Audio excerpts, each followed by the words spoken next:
ఇంతకీ మీరెవరు సారు? నేను ఎలక్షన్ సర్వే నుంచి వచ్చాను తాత. మొత్తం మీ ప్యాట్లు ఎంతమంది ఉంటారు? ఇక్కడ 390 గుమ్మాలు ఉంటాయండి.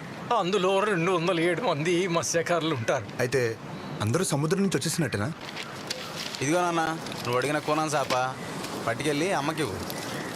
ఒరే రాముడు, ఆ డేవిడు, రవి, చందు, ఈరయ్య 2 రోజుల నుంచి అవపడ్డలేదు. నీకు సముద్రంలో ఏమైనా అవపడ్డారా? ఏమో నాన్న, నేను సముద్రానికి ఎగువైపు ఉన్నా, వాళ్ళు దిగువైపు పోయారేమో, నాకు తెలవదు. సరేలే, మొత్తం 12 మంది రావాల్సి. ఇయ్యాలో రేపో వస్తారు. ఓ పని చేయండి సార్, రేపు ఉదయాన్నే బేగి వచ్చేయండి, మీ పని చూసుకోవచ్చు. వస్తానయ్యా.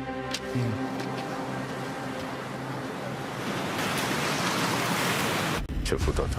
బాబు, అది అమ్మాయి. వద్దులే తాత, ఈరోజుకి అయిపోయింది. అది కాదు బాబు, మన వాళ్ళని కూడా అంబులెన్స్ ఆపి మరీ కొట్టాడంట. సరే, ఇంటికి రా, వాళ్ళని కూడా తీసుకురా.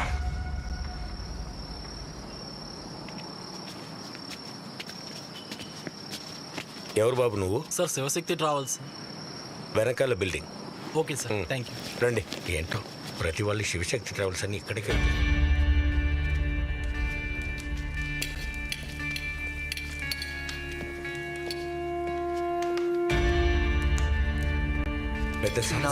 రండి రండి. మీరే మా దేవుడు సారు, మీ వల్లే మా పిల్లలందరూ కాన్వెంట్లో చదువుకుంటున్నారు. ఫస్ట్ టైం అందరూ కలిసి ఇంటికి వచ్చారు. రండి, కలిసి భోజనం చేద్దాం. అయ్యో, మీతోనా? మేము వద్దు సార్. ఎన్ని రోజులు నా కోసం కష్టపడ్డారు, కలిసి భోజనం కూడా చేయకూడదా? ప్లీజ్ కూర్చోండి, కూర్చోండి, కూర్చోండి, కూర్చోండి. ప్లీజ్ మీరు కూడా. Please be comfortable. తాత, అలాగే బాబు.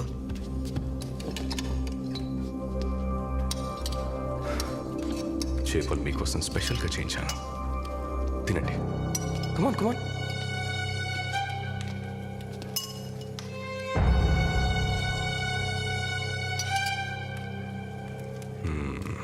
తినండి, తినండి, తినండి, మొహమాట పడకండి, తినండి.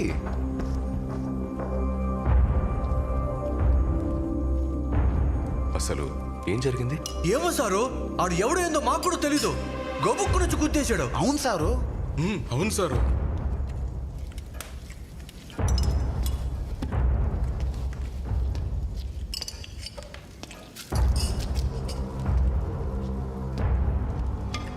అర్థమైంది. వీళ్ళని మంచిగా చేసుకొని వాడిని చంపించేద్దామనేగా. మీరేం కంగారు పడకండి సారు, ఈసారి ఆయన ఇరిసేట్లే చంపేద్దాం. చంపేద్దాం, చంపేద్దాం. తినండి. నాకు వాడికి మధ్య వారధిలా ఉంది వీళ్ళే కదా, సో తిన్నాక వీళ్ళనే చంపేద్దాం అనుకుంటున్నాను. కానివ్వండి, కానివ్వండి, తిన్నాకే. ఓ కమ్ ఆన్, తినండి. ఈ చికెన్ వేసుకోలేదు.